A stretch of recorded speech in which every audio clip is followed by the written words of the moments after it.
I'm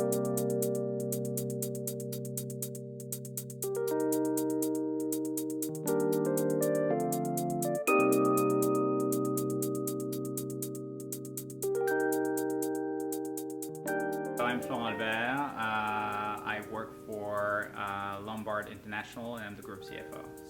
Essentially, my role deals with a number of internal parties as well as external parties. Internally, I run the function, so I have a number of internal stakeholders, be they in finance, in sales, in HR, in operations.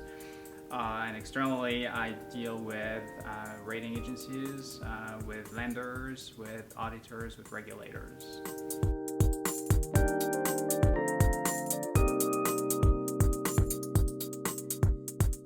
So we're a life insurance company, and we are specialized within two particular dimensions.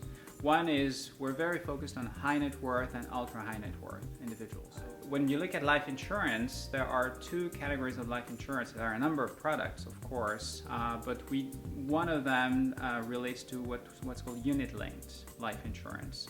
So anything that relates to investing assets in a wide range of categories of assets, be they bonds, equity, real estate, but also more exotic or non-traditional assets such as hedge funds, private equity, trading companies. All those types of assets can be put into a life insurance contract, and we specialize in that.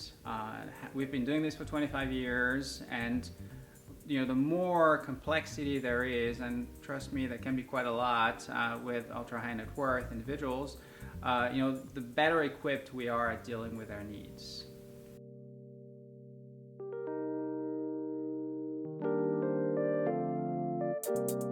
At Lombard International, we are a pure player in that space, have been so for about 25 years.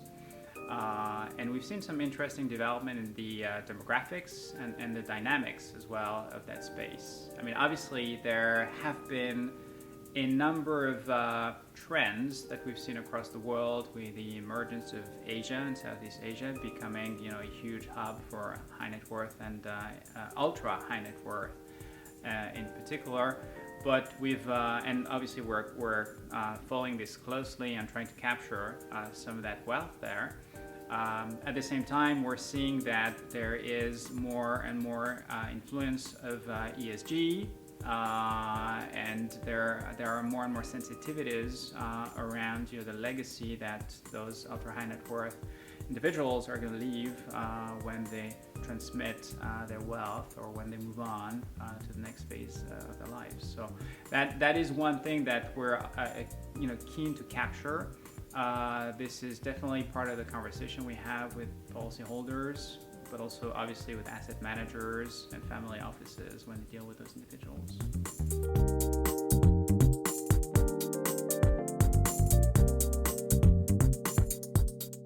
The first thing is coming back to what I have said earlier. We're a pure player.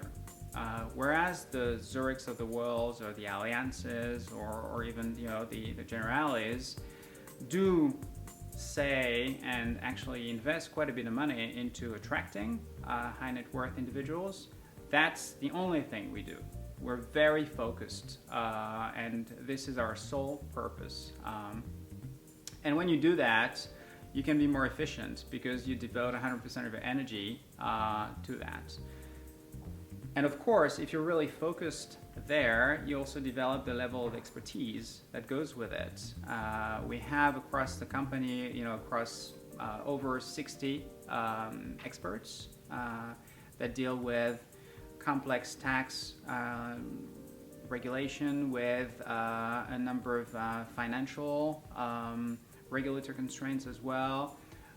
And all those individuals are really solely focused on working for high net worth and ultra high net worth. I think the other aspect that differentiates from some of our competitors is that we're the only player within that space that has a global reach. We're present in over 20 countries across Europe, the US, and Asia.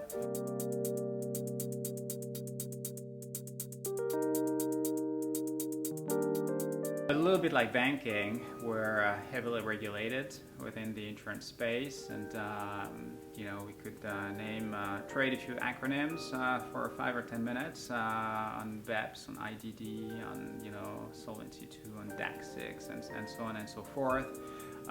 There's a lot of regulation. So that we have two ways of looking at that. One is regulation is imposed. There's only so much you can control of that, and therefore you have to live with it.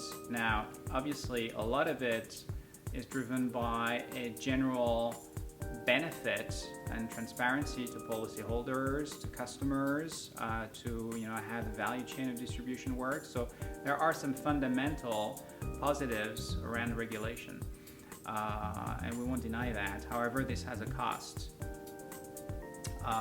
And the cost of doing business, has continued to grow.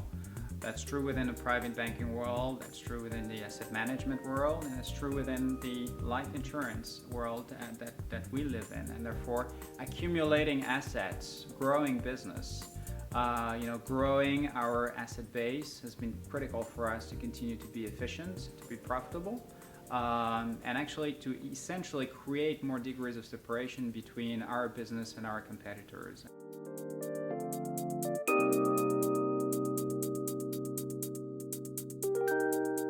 Well, it's been a bit of a roller coaster, to say the least, and I'm not English, so I can only imagine what it's been.